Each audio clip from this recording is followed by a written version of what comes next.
Futures now, old man.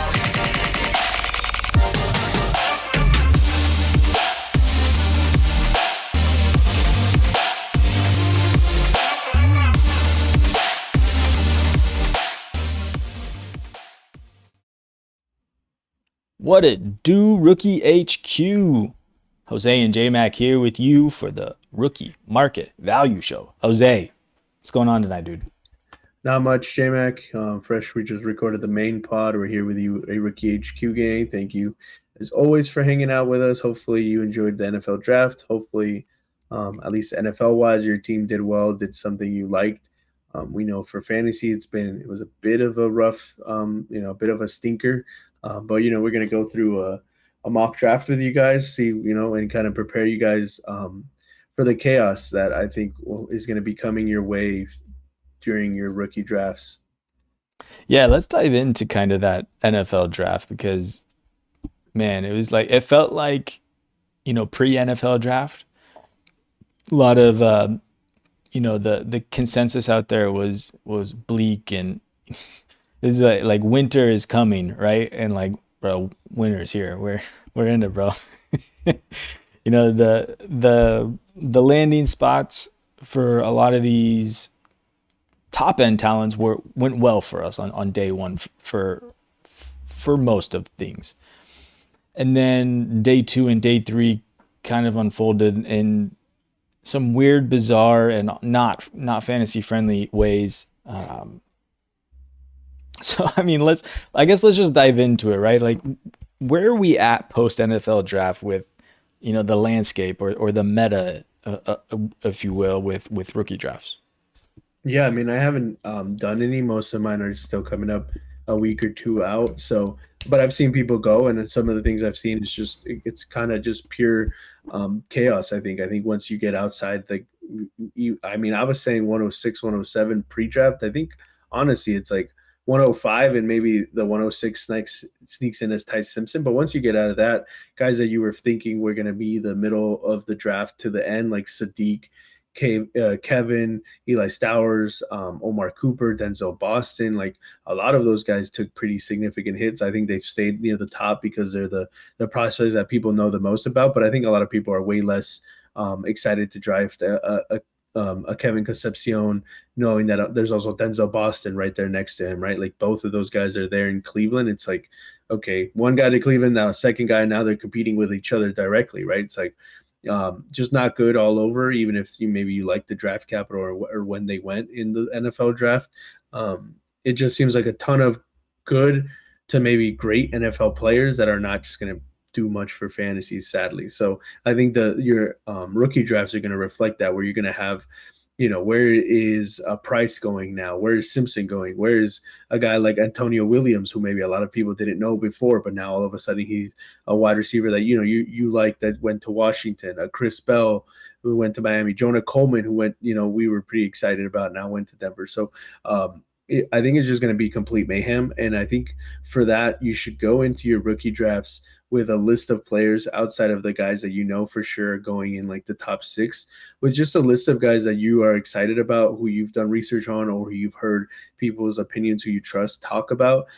You like the landing spot, you like the team, you like whatever it is. And kind of turn this into a draft where it's like, go get your guys more so than any draft before. Like guys that were in the third or in the middle of the second, guys that were in the second or in the back, the shallow pool of players was not helped by the NFL draft like some people hoped. So if you're stuck, maybe you rebuild strong for this class, even knowing that it wasn't super strong, thinking, okay, hey, I have 4 seconds, 3/3. Like, hey, man, like process is always going to be king. But at some point, just pick the guys that you think are going to do well, because I think it's just a big crapshoot, to be honest. Yeah, I know we said pre-show we weren't going to talk about this, but I think we're getting into a good discussion here. I'm not going to bring up the values of where we're at, but I'm looking at player profilers, rookie values, and let's just talk about where these tier breaks are happening, because I think that's probably valuable information to convey to where you want to be in rookie drafts, and where are the most valuable spots. to get in and where you should probably be getting out, right? So I mean, obviously there's a tier break at 1 after Jeremiah Love. And then player profiler has the next 3 kind of all in the same tier with a tier break at 4. So then from there you have 5 and 6 in a tier by themselves, and I don't honestly agree with who they have there, which is Lemon and Jadarian Price. Jadarian Price obviously rose in draft capital, but we were joking on our emergency pod. I was saying, you know, from Kevin Costner and NFL the Draft Day movie, you know, he pulls the note out of his pocket and it's, you know, Vontae Mack no matter what. But in this case, it's Jadarian Price, no matter what, right? Like, just don't do it. Like these prospects in the late first round, running backs, guys like Clyde Edwards-Helaire, there's a couple more that are coming out that I'm blanking on right now, but like these are the type of guys that are getting pushed up into this draft in the 106, and it's like somebody wants that pick. Somebody wants Jadarian Price. It should not be you. I'm talking to you. Look at me in the eyes right now. Like, no matter what. Like, just trade that pick away. If that is a tier break, that's good. That's fine. But get out of it. Make the pick, or make somebody else make that pick. After that, then there's another tier break at 8.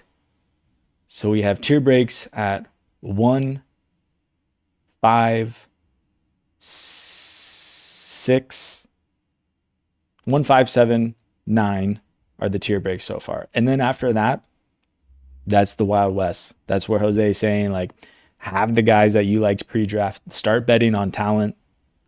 You know, if you want to throw in some landing spots and draft capital in there, fine. Like, go get your guys at that point. So it gets bleak really quick. And honestly, there's like, I would say once you get into like the middle of the second round, it starts going from I have hope that these guys can hit to dart throws. So it's like second round this year is what third round is in previous years. And that late first, early second this year is the second round of previous years, is a good way to kind of formulate this and put it into an easily digestible, relatable draft, or I guess rookie draft. To kind of springboard about what you're saying, like the way that I've kind of been thinking about it is like in any other draft year, maybe not any other draft year because there has been other like really bad drafts for rookie. Like you probably have 4 or 5, right? If you count the 3 big wide receivers and Mendoza and Jeremiah Love, those are probably 5 first round picks in most drafts. Mendoza's a little iffy depending on how strong the quarterback class. Like if he was with the Bo Nix, the Caleb Williams, the those guys, right? He would probably not be a first round selection, right? But in most drafts that the quarterback class isn't super loaded, Mendoza is probably still a first round pick. So 12 first round picks, you probably have only 5 realistically. Maybe Jadarian Price, if you a little bit like him, maybe you have 6 first round picks. And then I think the biggest downfall of this class is just how little guys you have that would be end of first round and second round picks. Like most of these guys, based on landing spots and what you had, like they fill in the end of the first round, but there isn't really true like great second round picks that you love. Like after Omar Cooper Jr., Denzel Boston, like the names get really dry really quick. And I think that's what makes what you're saying, right? Like in terms of true second round picks that you could see in most drafts, like a lot of these guys I don't think would make it. Maybe they'd be in the back end of second rounds, which is I think the biggest problem. I mean, I would love to see what type of names and what the heck is happening in like rookie drafts that have. I know some of them go down to 4th rounds. I know there's some that have even 5 rounds of rookie picks. Like I would really love to see what those drafts are like and who the heck is getting selected there and how long those guys even, you know, stay on your team wise. But yeah, man, it's I thought it was going to be bad. I think it's even been a little bit worse because some of like we were talking about, some of these like next tier guys just got completely annihilated. I guess, you know, if you were lucky to sell these picks off early, hopefully you did. I've been trying to move picks, and I don't think anybody wants anything to do with like a 110, a 112. Like anything whatsoever now, especially maybe training camp, and if you're a league that holds off rookie drafts until a little bit later in the off season, maybe rookie mini camps, like maybe some positive news starts coming out about all of a sudden some of these guys are taking jobs and performing better in the summer. But man, it's just pretty dang rough, and I think we're kind of going to show you that here when we get into our 2-round mock of just how kind of wild it is, and what maybe you can expect from when you get into your rookie drafts. Yeah, let's jump into that 2-round mock here. So let's hit our segment break here, and we'll get into it.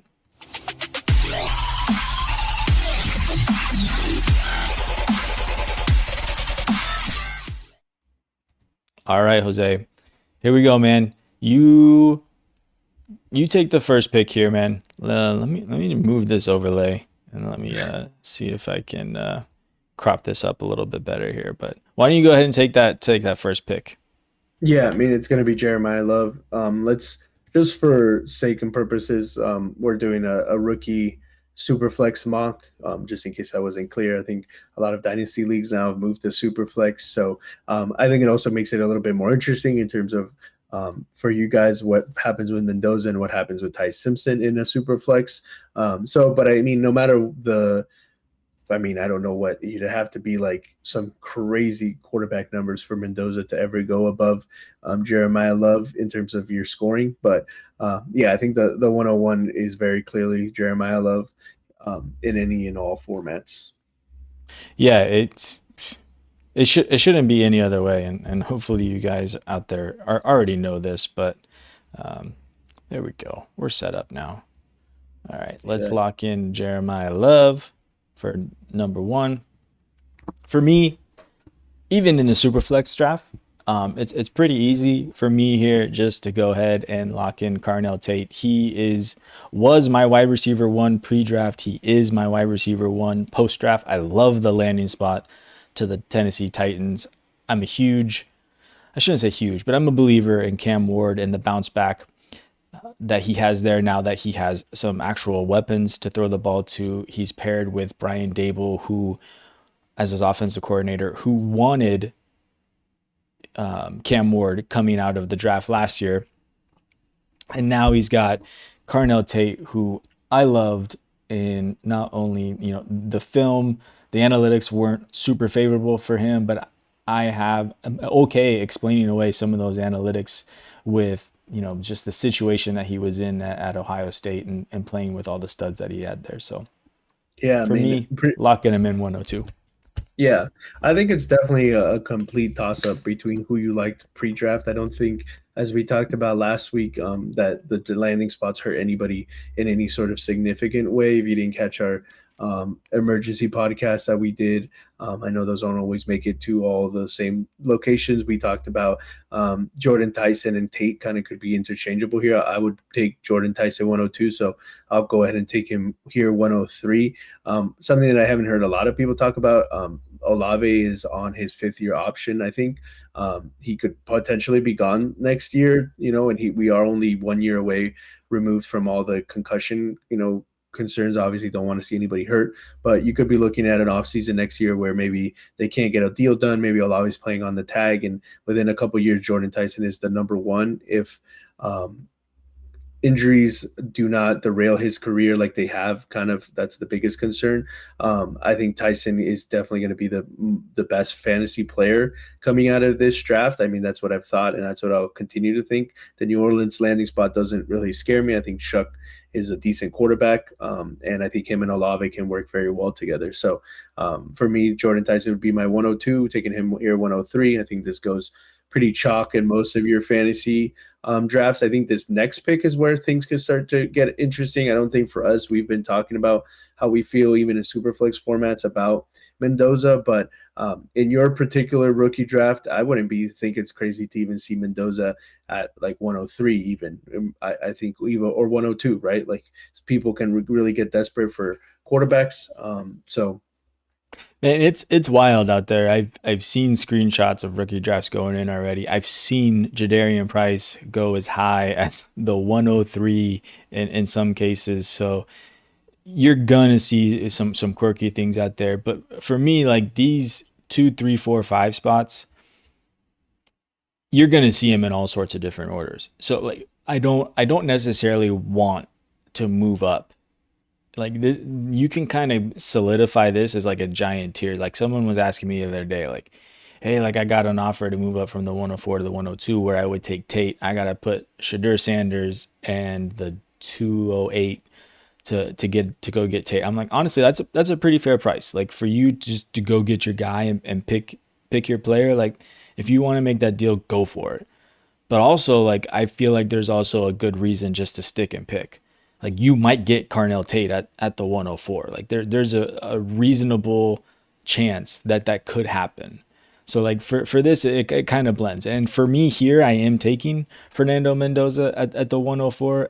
Pre draft, I think I would have had him at the 105, and I would have put, Makai Lemon in this tier. Actually, Makai Lemon is fallen behind Tyson for me post draft. I had him, it went Tate Lemon, Tyson Mendoza all the way to the 5 here. But now that you have Lemon landing where he did in Philadelphia behind Devonta Smith, also them drafting Eli Stowers, it muddies the water enough for me where I'm just going to take the quarterback in a super flex here. And I actually like Mendoza quite a bit. He's growing on me.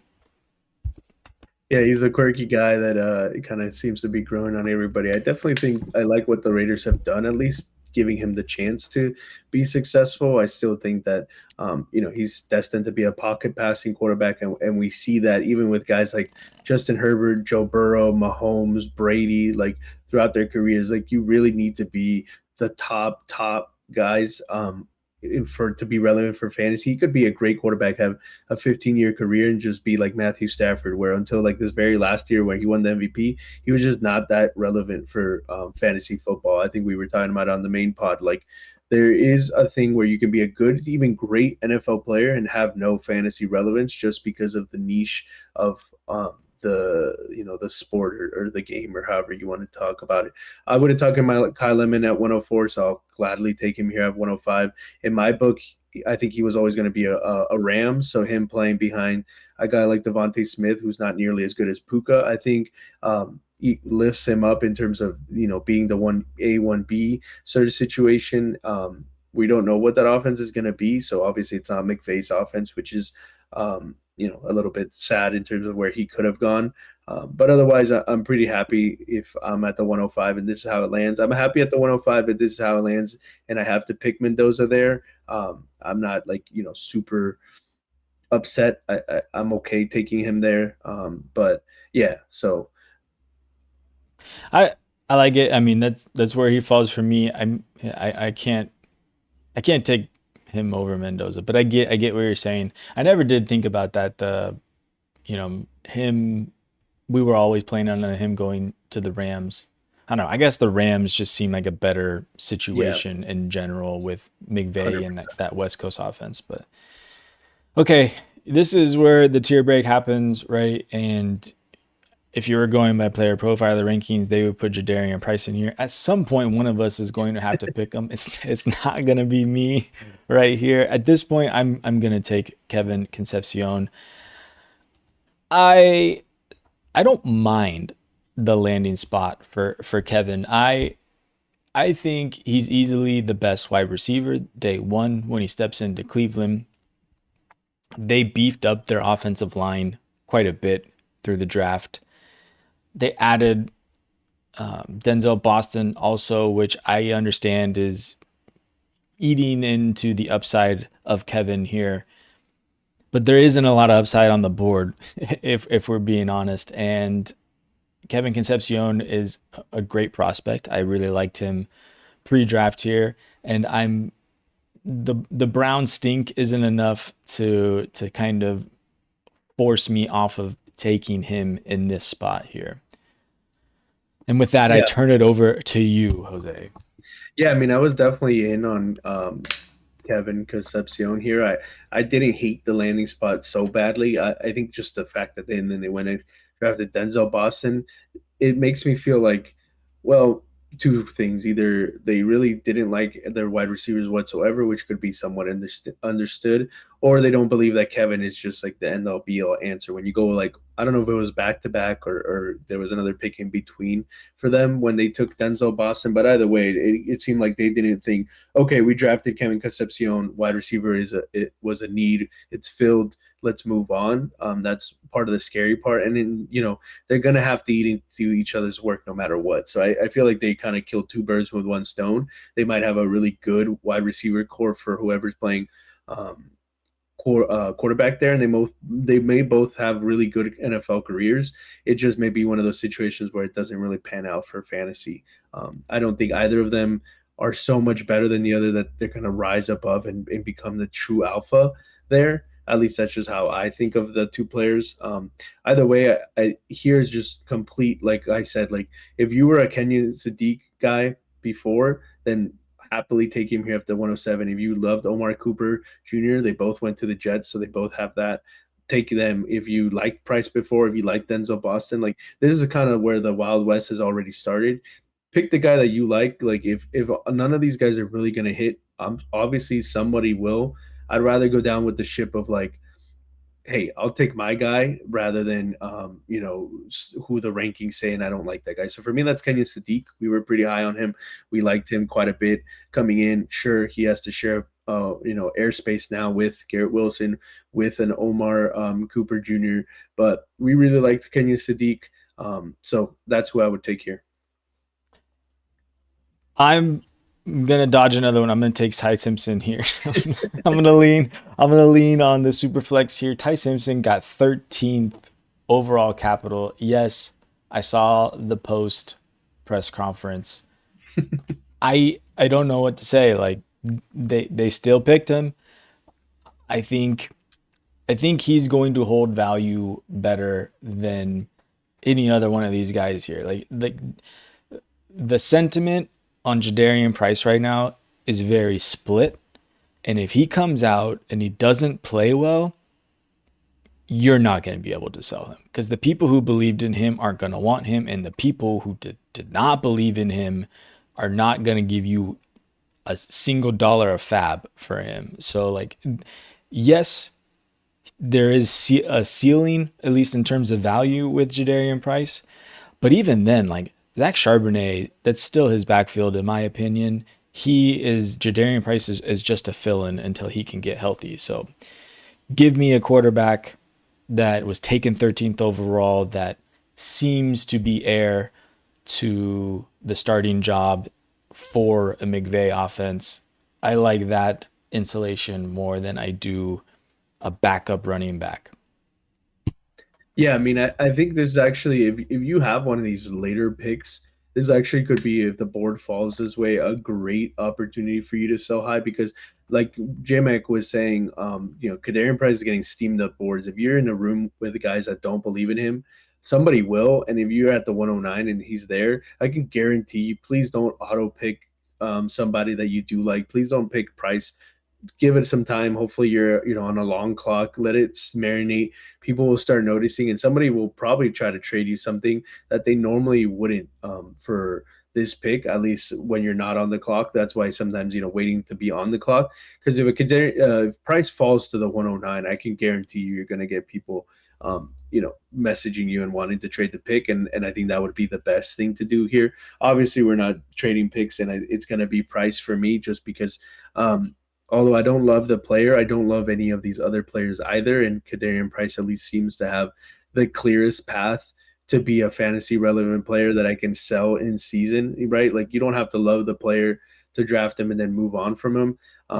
I think this is where you were getting like Caleb Johnson last year, or maybe a little bit later, and we saw what could happen. So it's like, can Price's career go that way? Sure. Is it more likely that he has some okay games and plays okay at the beginning of the season, where maybe he gets more people bought in, and then is there a future where he's the starting running back next year if they move on from Charbonnet? I think it's possible. I definitely don't think it's likely based on his profile, based on his lack of ability to catch the football. But yeah, I'll turn it back over to J Max since we're got to start blitzing through these picks for the 110. Give me Eli Stowers here at the 110. If we are assuming a tight end premium, I feel like he has the most upside here. Great analytical profile. Not the best landing spot, but I think there's room to grow for him into a role there. It may not be year one, but he's definitely a perfect stash for a taxi squad here. Yeah, 100%. I love that. Let's see. Here, I think I'd probably be picking between guys like Denzel Boston, Cooper, Nicholas Singleton, who I like a lot, who's rising up my board. I think it's maybe a little too early for him, though. So I've always liked Cooper Jr. over Boston, so I'd probably take him here. Just a shot. Maybe, he's going to be able to complement Garrett Wilson well enough. I'm just picking Jets, apparently. That's my thing. I'm not gonna, so Yeah. no. I joke. No, that's probably where I would have gone for the 111 there too, with the board falling the way it did. Yeah, now it gets crazy out here, right? It's like I think probably consensus would say that most of the time people are taking Denzel Boston at this situation, and I think that's probably where I'm just leaning at this point. After this is where you start getting into all these running backs that are the hopeful dart throws. At best, you're hoping that there's an injury to their running back mate, and that they can kind of get thrust into some sort of role here. But before that happens, I'll just take Omar Cooper Jr., a top 50 wide receiver pick in a draft, albeit to a bad squad. Our draft is not set up as linear, by the way. Oh, it sure isn't. I don't know if you could change that now. If not, it doesn't really matter, the order of where they go. Hey, look at that. It did change it. So I don't know, man. This is like we're saying, take your shot. I don't like Mike Washington very much. I mean, he went to Las Vegas, right? Like to back up Genty, right? If I'm not mistaken, Mike Washington. So I'm gonna go Nicholas Singleton. I've been reading and looking some stuff about his foot injury, and he's probably. But we've also seen a situation where Dable has really liked day 3 running backs. He was okay moving away from Saquon. We saw what he did with Tyrone Tracy, how many opportunities. We saw what he did with Scatterboo. I don't think Singleton is necessarily maybe as good of a prospect as Scatterboo is, but I think he could comp decently well in terms of his ability to Tyrone Tracy. And Tyrone Tracy was a fantasy usable asset when they move on from the running backs next year. Maybe they move on from both. Singleton left there. The Titans have a lot of needs that I don't think they'd be spending, top capital on another running back. But, I'm willing to take my shot there. Cool.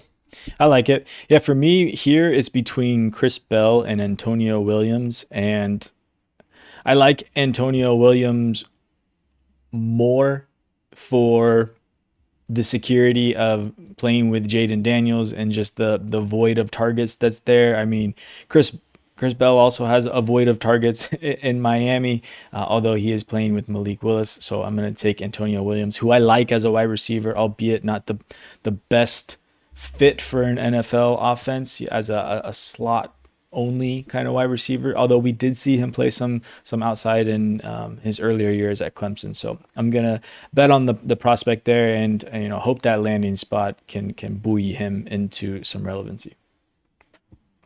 Yeah, I mean, I'm glad when you said who you were looking at that you didn't say my guy who I was hoping to get. So I'm going to go Elijah Surratt here. Pre-draft, we liked him a decent amount. I did. He went to not a huge target competition area. So I'll take the swing on Surratt there with the Ravens. All right, then. Well, that makes it easy for me. I'm going to take Chris Bell, another guy who I like analytically, has a lot of some promising numbers. I shouldn't say a lot of promising numbers, but he also goes to, a backfield void of targets, where before this it was, Jalen Tolbert and Malik Washington as the wide receivers 1 and 2. So give me Chris Bell, a prospect that I like going to a offense that needs a wide receiver. Yeah, I think this is probably low enough where I'll just take the swing on Jonah Coleman. Maybe he can carve out some sort of, spot, or just by injury, or who knows, by, um, you know, attrition. But I don't love any running backs in a Sean Payton offense. But hey, let's give it a shot. All right, this is where you start scrolling and you start looking. Maybe having to type a name in the search bar, like who knows, like it's That's right. You gotta figure out who you're going with here and who you like. And I'm not liking it, man. I really wish Ted Hurst would have got a better landing spot. Tampa Bay. Okay, maybe he can grow into something there, but let's go. It's probably too early to take Emmett Johnson, but I really liked Emmett Johnson, so I'm going to take him. I think the Kansas City landing spot, we've seen Kenneth Walker not stay healthy, and Emmett Johnson has a real knack for catching the ball out of the backfield, and I think that he could thrive in a Kansas City offense. He would be what everyone wanted Brashard Smith to be last year, with them projecting who was the running back that played super hot and going into the playoffs as a pass catcher and kind of took over Isaiah Pacheco. I'm Yeah, I know blanking who you're on his talking about. name, He won but championships because he caught so many touchdowns there towards the end. I know who you're talking about. that was who they Completely. wanted Brashard Smith to be, and he wasn't. But I do think Emmett Johnson could make that role for himself in that offense. Yeah, I got to be honest. Getting sniped even in a fake rookie draft doesn't feel good. That was literally who I was thinking about picking up there. Having to, I mean, if we're talking about just random players, like if an NFL team can reach on this player, why can't I? So I'll just take the dude that the San Francisco 49ers reached on, Dazon Stribling, right? I mean, he got the capital. Like, who are who's catching the ball there? It's pretty much just CMC and Ricky Pearsall, who can never stay healthy. So like in terms of wide receivers, it's a guy they drafted. You say that Shanahan just wants scalpels, so maybe this is the right scalpel. Like we said, man, it's the late second. Take your shots. I'll Yeah, follow the that's draft. That's fair. I mean, there's not a ton of running backs that I love left on the board. I mean, Katron Allen, I do like. I think it's probably a little bit early for him. I'm gonna take Max Clare here. He got pretty good capital going in the second round to the Rams. I don't love him on the Rams. I think the Rams are going to be running tight end by committee, but who knows? Maybe if he can rise above a Tyler Higbee, or Terrence Ferguson is also there, and who's the other tight end they just extended? Everybody, Higby, Ferguson, Everybody. Parkinson, Parkinson, Parkinson. thank you. Yeah. So I'll take the shot on Max Clare here at the end of the second round. So turn it over to you, Jose. Yeah, I mean, Um, another guy that's got some upside that was a dude that's going to be playing in the NFL. Not a ton of what do you call it, competition. Skylar Bell, the guy Yeah, the and Buffalo. Bills drafted. Yeah, so I'll take him. I mean, can't be worse than Keon Coleman, can it? I don't know, man. Hopefully not. Okay, here with the 210. Let's go ahead and let's take.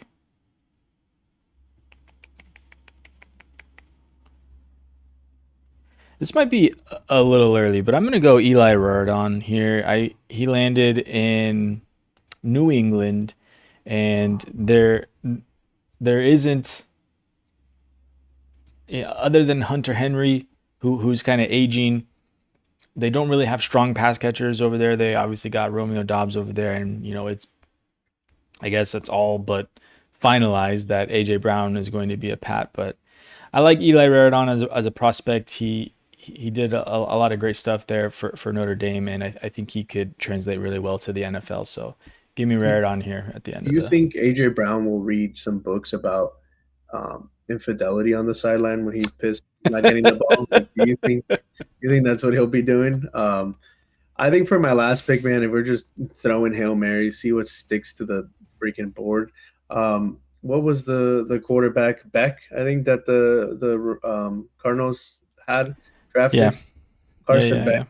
That dude might just start. Like if they can't come to a deal with, I don't know who else is on that depth chart, but he may literally just be forced to start because of incompetence. So, whatever. I mean, not many people thought much of Shuck, but obviously he got way better draft capital. We've seen these quarterbacks that get drafted random places. I think in a super flex league, if this is where I think in a super flex league, you can take a little bit more into account. Just swinging for the fences here. Maybe this is probably more of a third round type of play, but I wanted to shout it out just for keep it in the back of your mind when you're in these later rounds that hitting a lottery of a wide receiver 2 in the second round is awesome, but if you can hit Brock Purdy or something like that out of the super flex league, then that's worth way more. So I'm willing to throw that dart. All right, in consideration for me here is Justin Jolie, Katron Allen. I'd even be looking at maybe one of these other wide receivers, Brazil or Malachi Fields maybe. But I think the official pick, I'm going to make it Katron Allen. I like that he has some strong analytics coming out of college, albeit they were isolated in some years here, and from an older time. But I do like that he went to the Commanders, where the backfield is Rachaad White and Ja'Cory Cross-Merritt. So if he can show any sort of talent that he showed in college, I think that there may be a role for him to carve out there, and I'm willing to take a shot at it with the end of a second round pick in this draft, which is the mess of the 2026 rookie draft. So there you have it, 2 rounds of a rookie draft here with your boys from Future First. Let's hit the outro. Jose, that was a banger, man.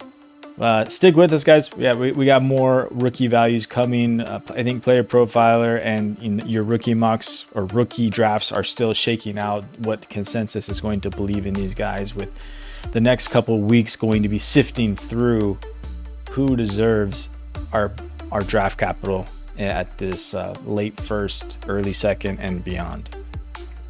Let me throw something at you right here as we're ending, just real quick. Would you trade a 3rd and 27 for an early second?